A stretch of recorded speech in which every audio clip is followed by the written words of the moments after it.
संसद के 3 अंग होते हैं, राष्ट्रपति, राज्यसभा और लोकसभा। इन तीनों में हम आज बात करने चल रहे हैं राज्यसभा की, जिसकी चर्चा अनुच्छेद 80 में की गई है। राज्यसभा की संरचना हमेशा आपके एग्जाम में पूछा जाने वाला कोई भी विधेयक राज्यसभा में बिना पास हुए राष्ट्रपति के पास नहीं जाएगा। इसकी पूरी जानकारी आपको इस वीडियो में मिल जाएगी। जैसे राज्यसभा को हम उच्च सदन भी कहते हैं। राज्यसभा का दूसरा नाम क्या है? उच्च सदन है। क्यों उच्च सदन है? क्योंकि इसमें जो बैठने की उम्र होती है वो मिनिमम 30 वर्ष होती है। राज्यसभा जाने की मिनिमम उम्र क्या होती है? 30 वर्ष होती है। दूसरा, इसको हम अस्थायी सदन कहते हैं, क्योंकि यह जो सदन है यह लोकसभा के तरीके 5 साल बाद भंग नहीं होता, फिर से इसकी वोटिंग नहीं होती। इसमें 1/3 मेंबर प्रति 2 वर्ष बाद रिटायर होते रहते हैं और उनकी वोटिंग होती रहती है। तो यह एक अस्थायी सदन है जो कभी भंग नहीं किया जाएगा। किस अनुच्छेद में आप इसको पढ़ते हैं? अनुच्छेद 80। अनुच्छेद 80 में राज्यसभा की संरचना के बारे में बात कही गई है। अब इसकी संख्या जो हमेशा प्रोफेशनल एग्जाम से लेकर यूपीपी के एग्जाम में हमेशा पूछा जाता है और सभी बच्चे इसमें कंफ्यूज होते हैं। बहुत ही ध्यान साथ समझदारी के साथ आपको समझना है सदस्यों की संख्या कहां पे? राज्यसभा में। तो सबसे पहले आपको ये पॉइंट देखना है कि जो सदस्यों की संख्या है वो क्या है? अधिकतम सदस्यों की संख्या है कितनी?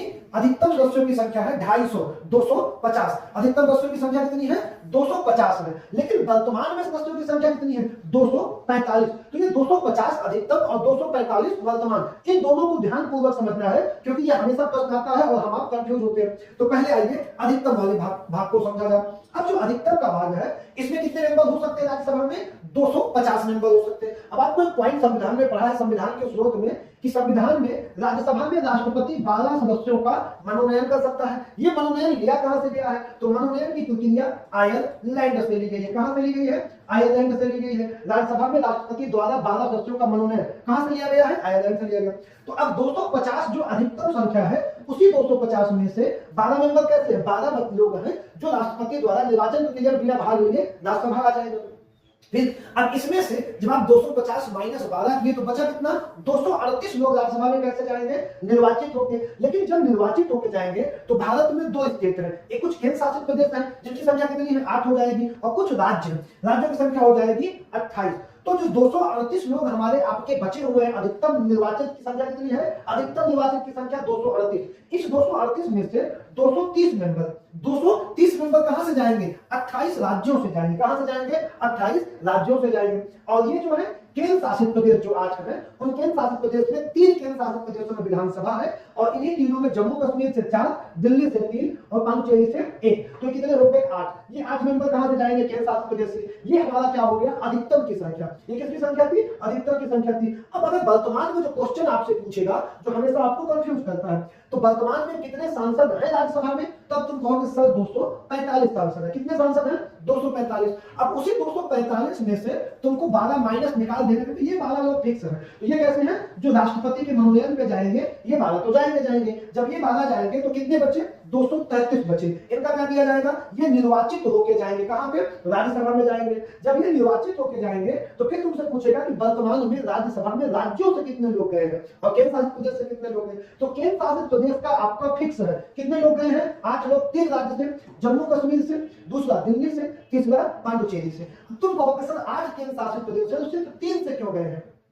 इसकी बात में आगे कर रहा हूं, बस 1 मिनट बाद बहुत अच्छे से समझाऊंगा। अब यहाँ पे 233 में 8 लोग केंद्र शासित प्रदेश से चले गए, और 8 के बाद बचे कितने लोग? 225 लोग। ये 225 लोग जो 28 राज्य है वहां से जाएंगे। अब आगे एक बात और समझ में आई, इनको यार वोट कौन देगा? इनका निर्वाचन कैसे किया जाएगा? इनको वोट देता कौन है? क्योंकि हम आप जनता तो कभी राज्यसभा सांसदों को वोट दी नहीं, तो इनकी वोटिंग कैसे होती है? और अगला जो प्रश्न बना कि ये सिर्फ 3 केंद्र शासित प्रदेशों में क्यों? ये एक बड़ा प्रश्न आपके लिए बना। तो इसकी बात मैं यहाँ फाइनल करूंगा कि जो इनका निर्वाचन होता है वो कैसा होता है? एकल संक्रमणी पद्धति से होता है। एकल संक्रमणी पद्धति से होता है, खुला मतदान होता है, ओपन बैलेट पेपर का मतदान होता है। फिर अगला प्रश्न आया, सर इनका वोटर कौन है? इनको वोट देता कौन है? तो मैं कहूंगा इनको वोट देते हैं विधायक।